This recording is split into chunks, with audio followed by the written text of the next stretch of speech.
The ugly toy. She's got her gross toy. You've got your gross toy.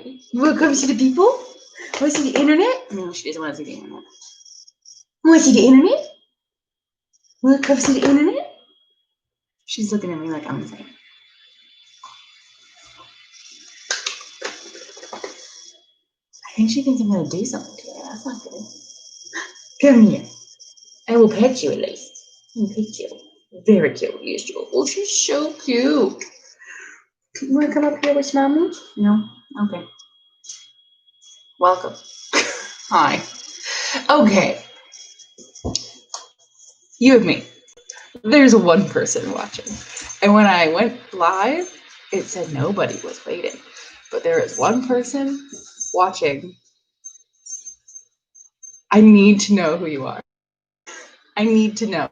So I don't know why you have not shown yourself to me, told me who you are up until this point. It's gotten to the point where when I'm on the phone with friends and family, I will ask them, do you know how wild that is? Do you know how terrible that sounds when I'm like, hey, do you watch my live stream? I'm only asking because like one person does, and I want to know who that one person is.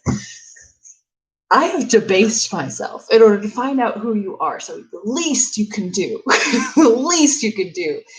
is head on over to that chat box. I don't know where it is for you. Is it down here? Is it over here?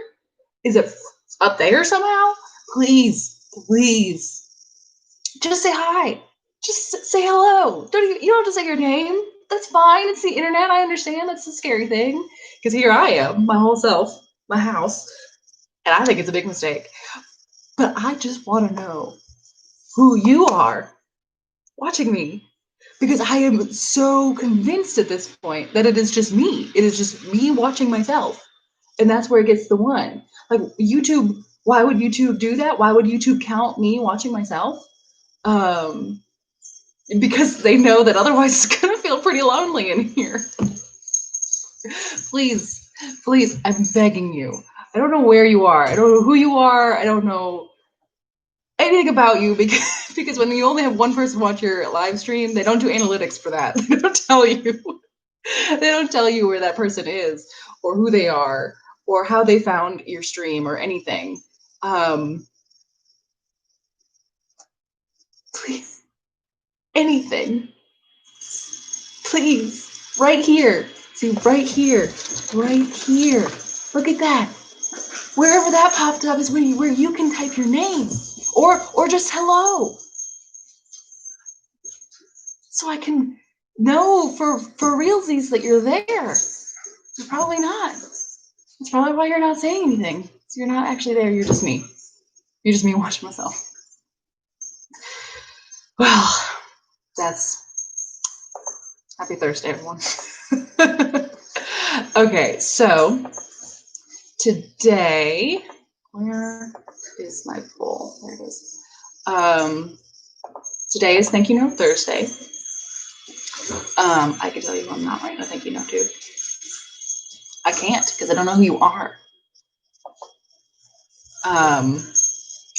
So Thank You Note Thursday is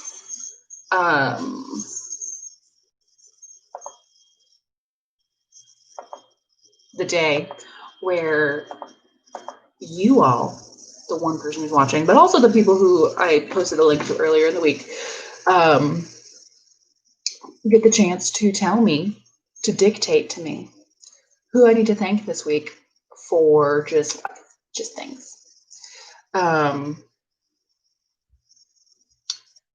And so far I see that I've got 3 responses. So we're going to go through these and hopefully by the end of the, I'm going to put this right in here.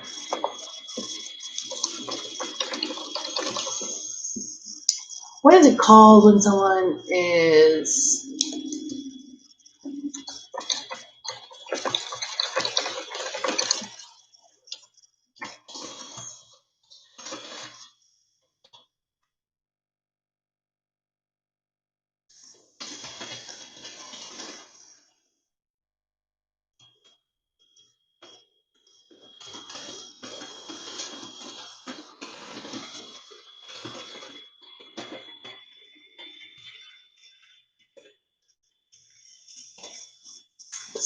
Let's put the link to the survey in one other place where people might hang out. So hopefully I get more than 3 responses. Because what I'm a little bit afraid of is that there are 3 options, and if there are 3 responses, there's a possibility that each option got 1 response. And then what do I do? Anyway. So let's take a look at here. The 3 options this week are we're going to start with the first one. The first one is DFW Wildlife Coalition. There it is. It's like Confederation doesn't sound like right. The DFW Wildlife Coalition is it's an organization, but it is like sort of an amalgam, a Frankenstein's monster of many organizations in the area that sort of are they at least in my minimal experience. Let me just go to their website and see if they have like a quick who are we thing. But they're sort of like the humane animal control of DFW. So their mission statement is to reduce the incidence of orphaned and euthanized native wildlife in the DFW Metroplex through public outreach and education.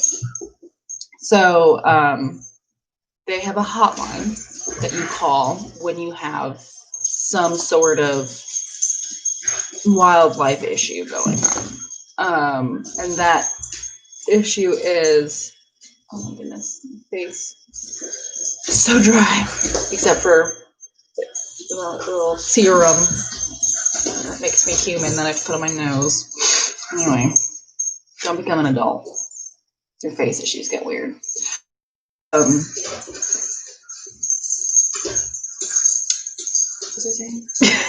They have a hotline that you call if you're having a wildlife issue. And it's staffed by volunteers, and trying to see who.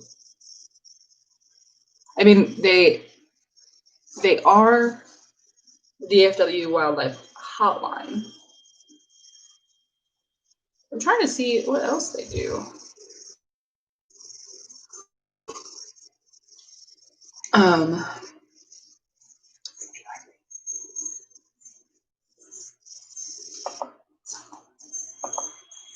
I was looking them up a lot.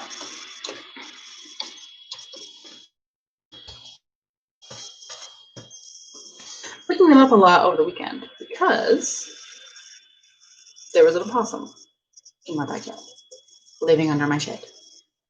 And I didn't know what to do. I have seen possums before. They are ugly little critters.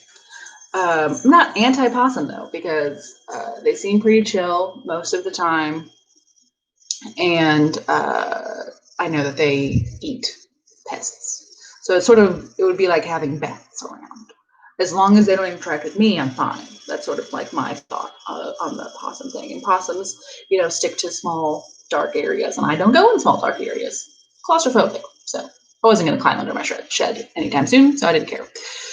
Except I have 2 small dogs. 2 small monomaniacal dogs.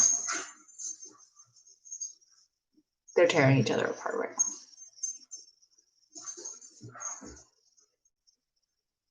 I wish you could see it because it is cute. But they discovered the possum. That's how I discovered the possum, was them just barking at the possum for like an hour straight.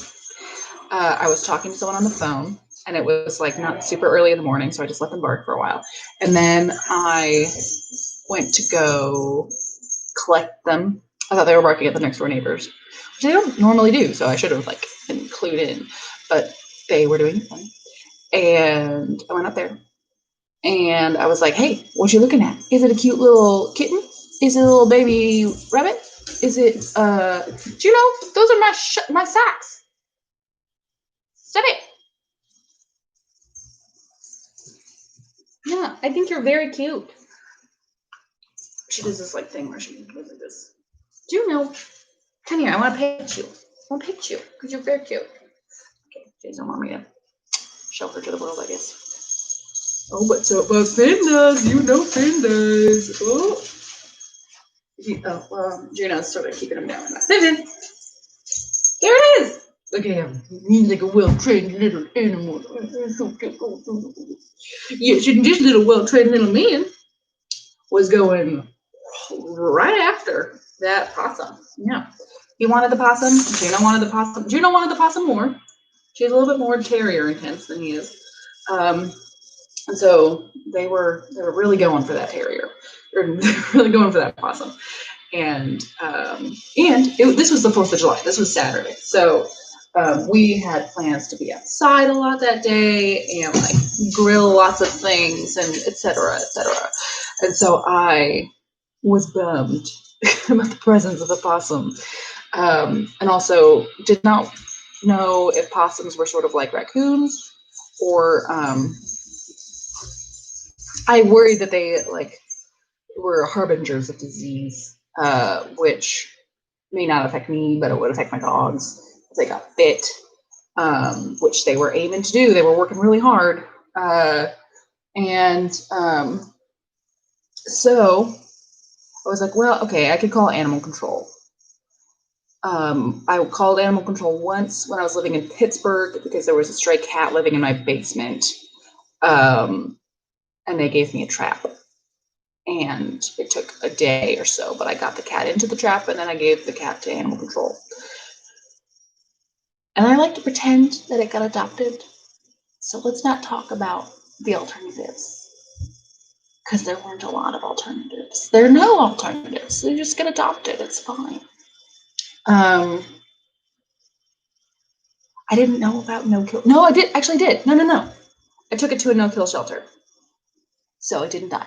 That much I do know. I don't know what happened to it, but it didn't die.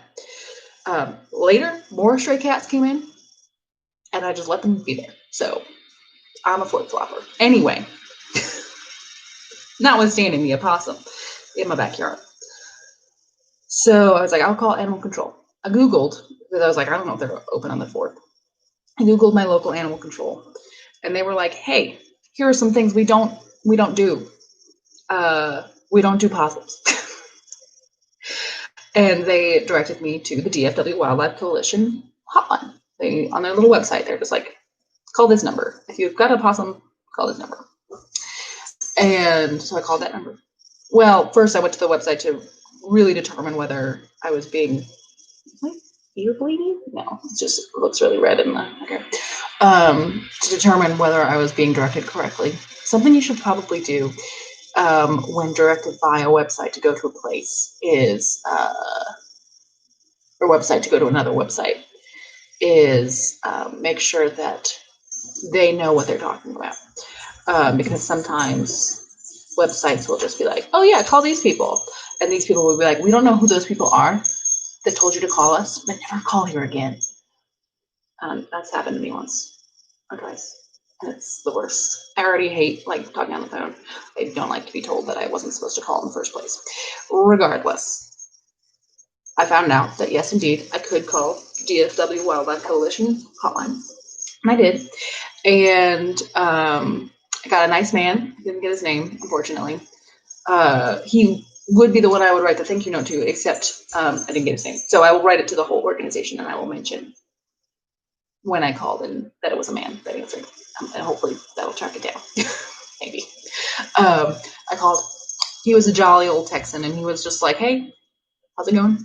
I was like, pretty good, except for the opossum. He's like, tell me about the opossum. I told him about the opossum. And he's like, here's the deal. Possums, probably not diseased. They eat mostly trash. And they are probably no more diseased than your dogs that eat trash. Let's face it. Well, my dogs, these current ones, don't eat trash as much. But my old dog, she got down on some trash. You know, what is that? Okay. Okay, just checking. She ate trash like it was her job, and she ate compost. She was basically a possum. So this guy was like, yeah, the possums are probably not, they don't carry a lot of diseases, and the diseases that they get, they probably, die from pretty quickly, as opposed to like bats who get a lot of diseases and can just. Um, but possums aren't like that, so that's fine. Also, possums aren't really aggressive. He told me a lot of stuff, and I never looked it up. So we're gonna look it up together right now because I want to know if it's true. He said if a possum bites you, it does not have the strength in its jaws to hold on. Possum jaw strength. So like if a dog bites you, or if a wild like a coyote or something bites you, there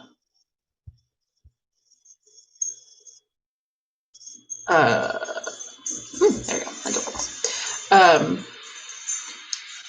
It can hold on really tight, and that's part of the problem with being bitten by a dog. It's probably most of the problem with being bitten by a dog, particularly, is they have very strong jaws, so they don't have to let go. And in fact, some dogs have the ability to lock their jaws so that they do not let go. And then you're just continually being bitten by a dog. Oh my goodness! I just learned that possums and possums aren't the same animal. Okay, but in North America, they describe the same thing. But in Australia, it's a different animal. Okay, we're not in Australia.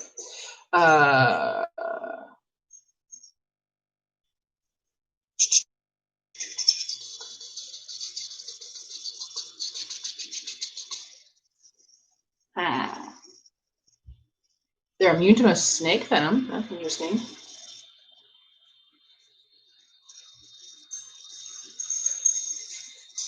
Okay, well, that was useless. It didn't tell me anything about their jaws. Anyway, so this guy told me that if a possum bites you, it's worse for the opossum than it is for you, because it probably will hurt itself. And it's used to typically chewing on dead things and trash. So it doesn't have to have the powerful jaws that like the carnivorous predatory animal does. It also doesn't have any like venom or anything like that. Like a cat's saliva can be rough, but a possum's not like that. The other thing that he told me was that actually, I read this before I had called him, actually. But possums play dead, and it's sort of sad because they can't control when they do it. It's like a fight or flight response that just automatically happens. And this is evidently pretty widely known, but in case you didn't know it, possums will they'll just go pretty much comatose, and they can stay comatose for hours. And they will seem dead, except for the fact that they are warm, breathing, and have a heartbeat. They are like flop around. They look like they're completely asleep, comatose. And also they stink because they have these little glands, sort of like a skunk, that they release just a horrific odor. So it makes it smell like they're dead, as well as they look like they're dead. Anyway, so he told me the possum probably is doing that under the shed. And he told me, and so I was basically saying, like, okay, cool, all these really fun facts. Like, I'm not watching the Wildcrats here. I want to know how to get rid of this thing, because my dogs are gonna cause everybody issues all day today if I don't get rid of this possum. And he's like, just keep them away from the possum as best you can. And then tonight, after it gets dark and before too long, so that it has a lot of time, because they're nocturnal animals. After it gets dark, spray it with water. Just spray it from the hose, and or if you can, shine a bright light underneath the shed, so that it knows that it's not supposed to be there, and that's not a safe place for it to be. So I did that. Next day, possum gone. What? And it was sort of a pain to keep the dogs away from the possum, but knowing that it was not going to bite them was helpful, because I don't know, it made me feel like, okay, worst case scenario, they get closer to it than they should, but worst case scenario, they killed the possum. But I have a sort of like life cycle, like circle of life sort of worldview on my dogs killing other animals. Well, okay, so that sounded broad. I mean, like animals, like squirrels and birds and stuff. It would make me sad. I found a dead bird recently, and I thought my dogs had killed it, and that made me very sad. I don't think that they did, but I sort of think like, they're dogs, so let's not try to let them get the taste of blood, get a little bloodlust going. But at the same time, sort of like when I had mice in my house, in my apartment, that one, it was the same apartment that had the stray cats. I tried to get the stray cats to eat the mice. I was like, I can't take care of these mice. I don't know what I'm doing. I just keep running into live mice. They just don't do the whole. I can't figure this out. But a cat can take care of them. Luckily, well, unfortunately for me, the stray cats were downstairs. The mice knew that, so they hung out with me because my dog was useless. Anyway, you've learned a lot about my dog, my old dog, and my whole mouse and stray cat situation in Pittsburgh, but we can move on. So I want to write to DFW Wildlife Coalition to thank them for taking my call on the 4th of July and for having such nice and well-trained volunteers who were willing to work with me through a sort of weird time with my dogs. And I do also appreciate they strive to like not euthanize wildlife, and they strive. And I mean, he started the conversation, or well, when I told him I had a possum, he's like, "Congratulations!" It's like those are some of the best pest control animals you can have. Ooh, a second person came. Hey, second person, could you tell me who you are? Because first person refused and or doesn't exist, but second person, will you tell me who you are? Will you? Will you? In the chat over here. Yeah. Can you tell me? Whatever. Yeah. So I was like, cool. Pest control, very nice. I don't want pests, so I don't mind having a possum instead of pests. However, dogs issue. And then he walked me through it, or talked me through it, and it was fine. So that's the first person I could write a thank you note to, is the DFW Wildlife Coalition, probably just the hotline people. I found a mailing address where they take donations, so I would also send a donation because I would feel a little bit weird just sending a thank you note and not a donation. So I send them a donation as well, if I did that. Excuse me. I got the burps. All right, the next person is Alex Wallace of the Weather Channel, and I thought that I would have the opportunity. It was my aunt, was the second person. She doesn't know how to tell me, so she texted me, but she left. So what does it matter? I'm so needy. Anyway,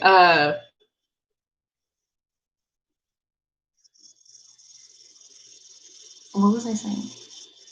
Alex Wallace, is that his name? Alex Wallace of the Weather Channel. This one I thought that I was going to be able to do a little bit of research on this week, but then it didn't happen. See, at my work, we have a TV in sort of like the office area that only the employees can see. And the judge decides what goes on that TV. And most of the time it's the Weather Channel. There have been some times when she's wanted to watch CNN or some other like news station. And by she wants to watch it, she never watches it. That's not where her office is. She just will allow it to be on the TV. And then like on some days when we go to holiday, when we're like working around holidays, like I think like the Friday after Thanksgiving or the Wednesday before Thanksgiving, one of those like really close to Thanksgiving days when things were really quiet in the office, we watched Toy Story because it was on TV. So, but we normally watch the Weather Channel, and so I have over the past few months gotten really familiar with Alex Wallace's face, not his voice because it's pretty quiet. We keep the TV pretty quiet. and his living room. Because I'm pretty sure that's where he is casting from. He's always standing in front of like a bookshelf, and he's usually standing. I don't think he sits. Anyway, I didn't have a whole lot to say thank you to him about, because I don't actually know what he reports on for the Weather Channel, because I can't hear it, and because I'm doing my job. I'm not watching the TV. I just, like, when I go to the copier or getting coffee or whatever, and I can walk back, I can see the TV. So that's how I know that this guy is there. So I was going to write for, the work that he does from his house to continue to keep the Weather Channel going and keep tangentially our work still interesting. It is always interesting stuff on the Weather Channel. I don't know if you've ever just sat and watched the Weather Channel, but there's always weather in the U.S. The U.S. is a big country, and there's always something going on, somewhere, and it's nice to know. So you should check out the Weather Channel, and also Alex Wallace. Just seems like, from what I can see, can't really hear. He seems like a good guy. So I was going to thank him for being a good guy and doing a hard work, and keep on, whatever. Board Game Arena Developers and Studio. That is the last person I could write a thank you note to. And Board Game Arena is a website. You can go to it yourself, boardgamearena.com. And it's a good time. I have had an account for a long time because I have a lot of friends who don't live near me, and I've pretty much always had a lot of friends who don't live near me. And so probably in like 2014, 15, when I was living in Pittsburgh and most of my friends were in Michigan, I would spend a lot of time, and I was living alone. I would spend a lot of, 15, 14, whatever. Back then, I would spend a lot of time on Board Game Arena with my friends, and we would play board games online together because we liked board games. It was something that all of our internets could handle, all of our computers could handle. Like some of us, like one of my friends just had like a little laptop, so you couldn't like play a video game or something together. And also one of my friends just isn't really into video games, but we always used to play board games together. So we would go to Board Game Arena so that we could play board games. And we discovered a lot of board games there that we hadn't played before, and it kept us connected. And it's probably one of the main reasons that we continue to be friends to this day, as strongly as we do, is the various ways we stayed connected over a distance. There is something in my eye, and it is killing me. Whatever. So yeah, I would thank them for that, but also, since quarantine times, they got like listed on BuzzFeed or like someone somewhere let the secret out of the bag and was like, hey, Board Game Arena exists, so while you can't see your friends, go play board games with them online.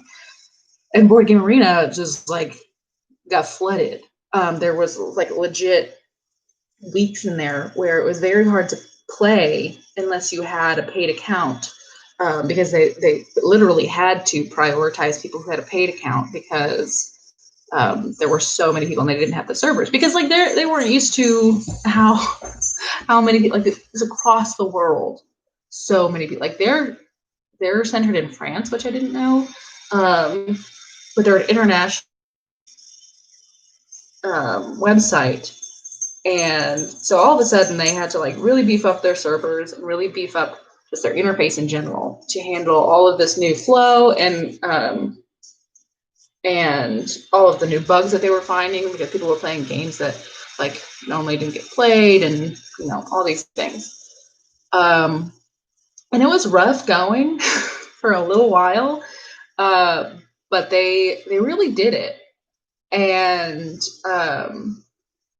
I still use Board Game Arena to connect with friends. Surprisingly, not as much as I did back in the back in the living alone in Pittsburgh days, but as much as ever, you know, in quarantine. And it's always a good, you know, sort of hop on, find a short game to play while you're waiting for other people in the call to like get on or whatever. So I would write my thank you note to them for all their hard work in bringing Board Game Arena into this living and working and breathing at home, trying to connect with people over the internet experience. So those are my 3 people. I hope that you voted because I'm about to check out the responses. Oh, there are 5 votes. Okay, so some people did vote. Awesome. Very exciting.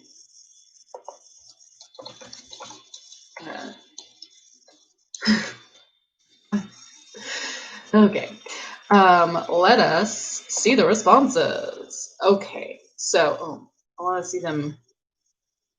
Oh wait, no, I can do the math on this one. So 4 people said DFW Wildlife Coalition, and 1 person said Board Game Arena Developer Studio.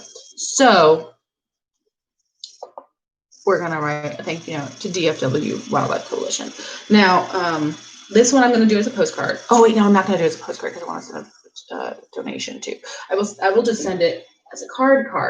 I do have some like cards, but not as many. Oh, you know, actually, I just didn't bring them over here. I have a few.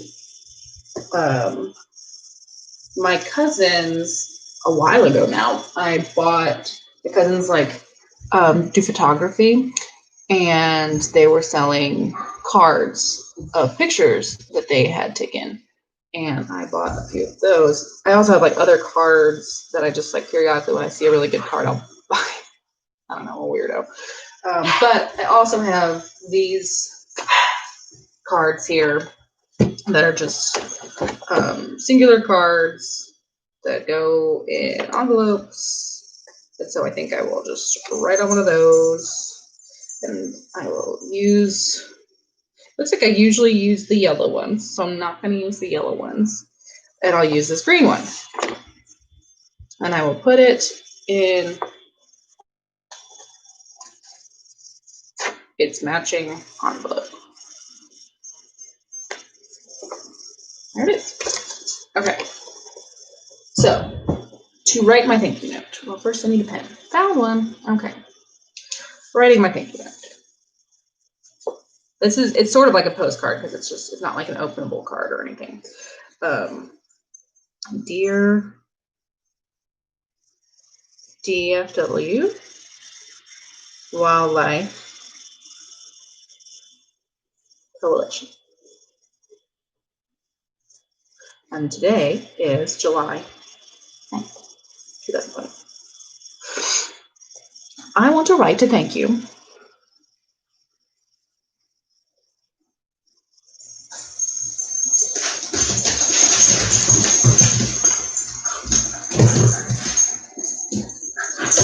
and especially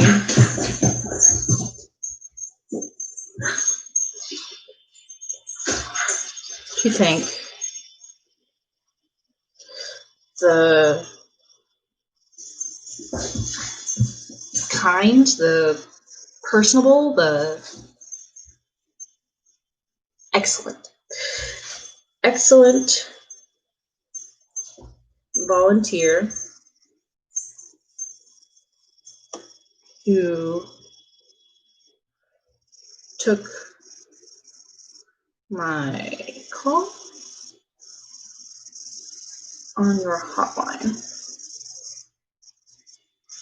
on Saturday,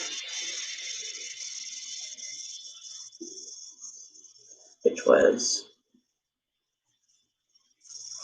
the 4th of July.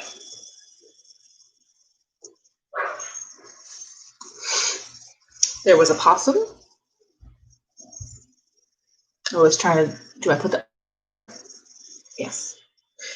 There was a opossum. All my life, I just thought that the O was silent. But there's two different kinds of animals, possums and opossums. That's weird.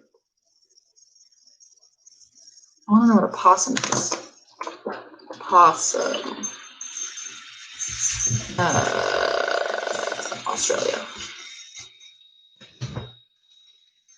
You love my shoe.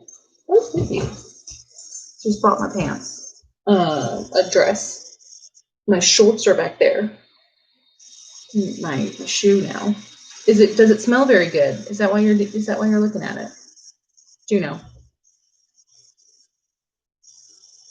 You're a weirdo. Oh, it's a marsupial. They're sort of cuter. What am I thinking they look like? Wombats? It's a wombat. I mean, they're like a cross between koalas. No, not wombat. I don't know. I don't know what I'm thinking they look like, but anyway. Possums are possums. Whatever. There was an opossum under my shed.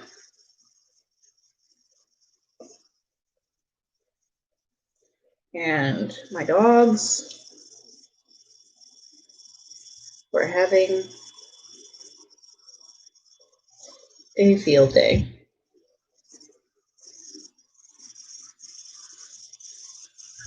And your volunteer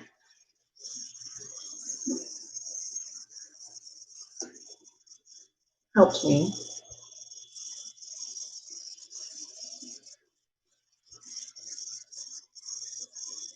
figure out how to celebrate 4th of July and cohabitate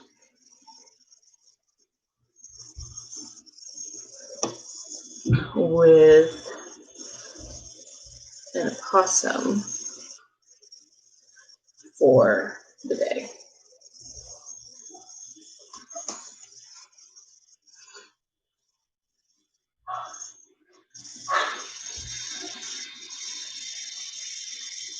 I convinced it to move on to more hospitable, hospitable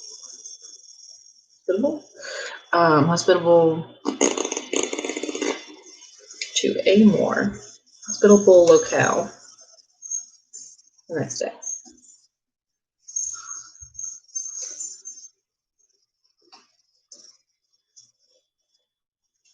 And I'm going to turn this over because my handwriting's starting to get weird to talk about. I want to thank you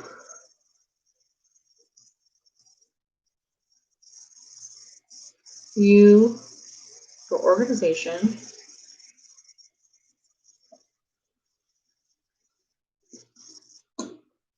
and that particular volunteer for the valuable work you all do to help people in DFW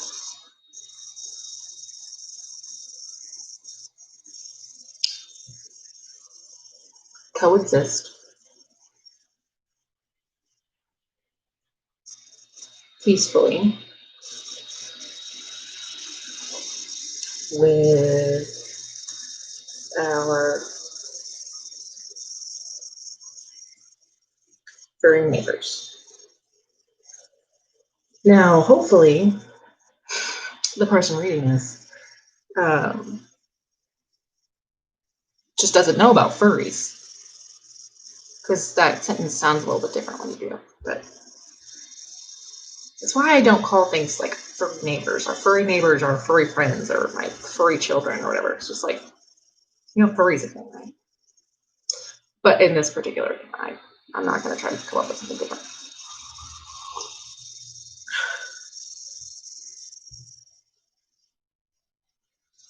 I am delighted to know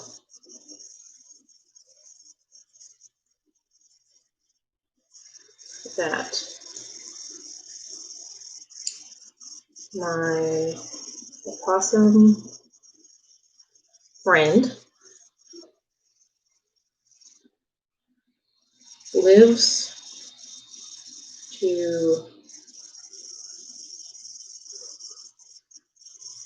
hunt pests and fight Lyme disease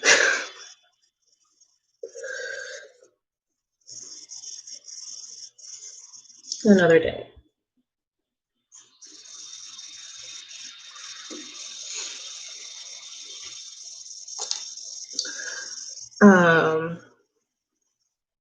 Have a wonderful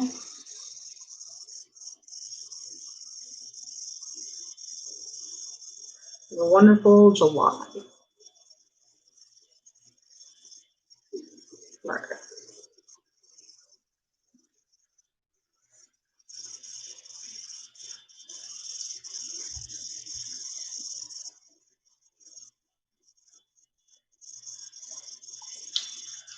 And then, as per usual, because like I said, I'm very needy, I'm gonna put the YouTube link here so that they can watch it.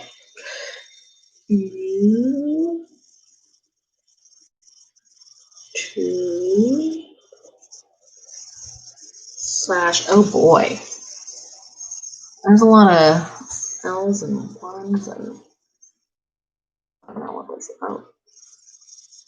Okay. Oh, that's a capital I. Those are both capital I's. Okay. YouTube. Which is good because those are the easiest ones to differentiate. But then there's a lowercase k and then there's a capital K. They're never going to get to see this.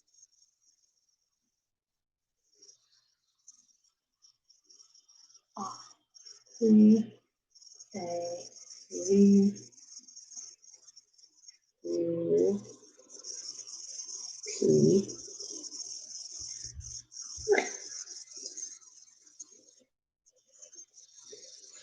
Okay. So then I'll put that in this card. And I have their mailing address from their website. And I will, somewhere in my millennial household, I have a checkbook. I haven't used it in literal years, but I do have one. So I will write them on a check. And as a thank you for all of it, it will be, I don't know how much do you give? Because like I when I donate, it's usually like on a regular basis. Like I donate to my church, and I donate every month. I donate to World Vision, and I donate every month. I donate to, who else do I donate to? I donate to a lot of people, but I normally do it like regularly. Like I'm not just donating like once. How much is a one-time donation? What do you do for a one-time donation to like an organization like this? If anybody knows, put it in the comments because I'm gonna send this later today. So I won't send it right now because I don't have their address on the stamp. I don't care about my checkbook. I'll take care of it. But if you want to suggest how much I should donate, do that. Oh, the other thing I donate to is like Kickstarters and Indiegogos and GoFundMes. And those always have like amount. So I don't know. I don't know what to do. Anyway, have a good day. I will see you. Well, no, I won't. But you will see me tomorrow. I didn't do it last week because holiday, and I just decided not to. But tomorrow we have to roll the dice and do Flashback Friday. Woo!